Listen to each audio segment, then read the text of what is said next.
The Prophet's third journey towards Shaam. At the age of 8, after the death of Abdul Muttalib, the Prophet was taken under the care of his paternal uncle Abu Talib. Abu Talib carried out this responsibility with utmost dedication, protecting and supporting him for nearly 40 years. When the Prophet reached the age of 12, he undertook his first commercial journey. Typically, the regions of Shaam and Yemen were key trade hubs for the Arabs. The Arabs undertook trade journeys in response to seasonal conditions. This is highlighted by Allah Ta'ala in Surah Quraysh in the Quran, where it is mentioned that they would travel to Shaam during the summer and to Yemen during the winter for trade. In line with this tradition, Abu Talib and his trade caravan set out for Shaam. On this journey, he took the Prophet along with him.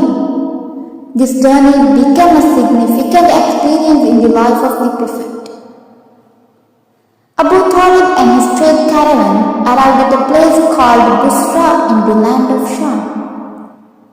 There a renowned monk named Bahira, also known as Judges, resided in his monastery. He was well versed in Christian scriptures.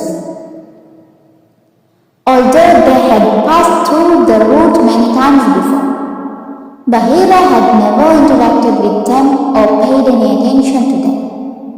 However, this time, when they came to near his monastery, he prepared a generous feast for them. As they approached, he observed from his monastery that a cloud was providing shade for the Prophet as he walked with the others.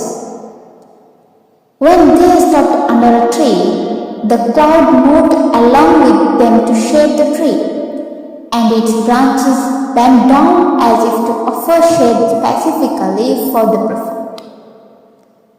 Witnessing this, Bahira came down from his monastery and ordered food to be set. He then said to them, "O people of Quraysh, I have prepared a meal for you all. I would like everyone to partake in it, both young and old, slaves and free men alike." One of them asked him, "Something seems different about you today.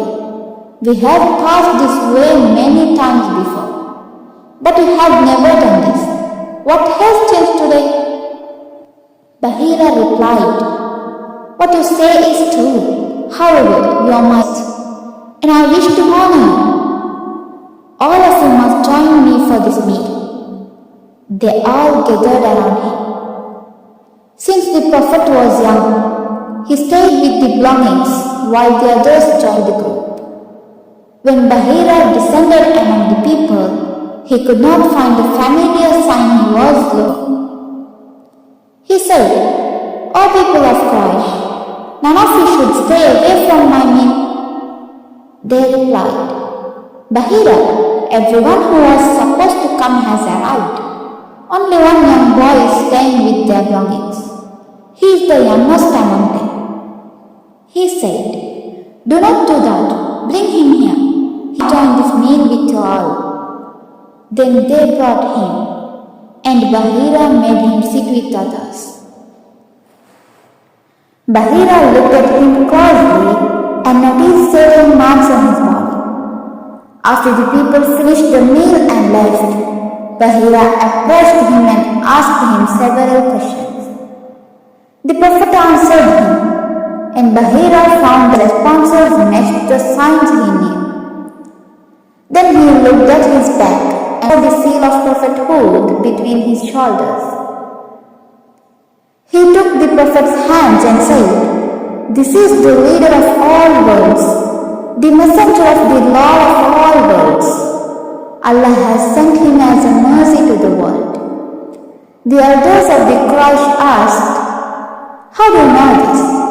He replied, "When you approach the mountain, we all stone bowed down, except for one. Only a Prophet would cause such things to bow. Also, I recognize the seal of prophethood beneath his skin." which is like an apple. He went to the great father Abu Talib and said, "Take your brother's son and return him to his town. To protect him from the Jews, by Allah, if they see what I know about him, they will try to harm him. A brave method avoids your brother's son." So he quickly took him back to his town.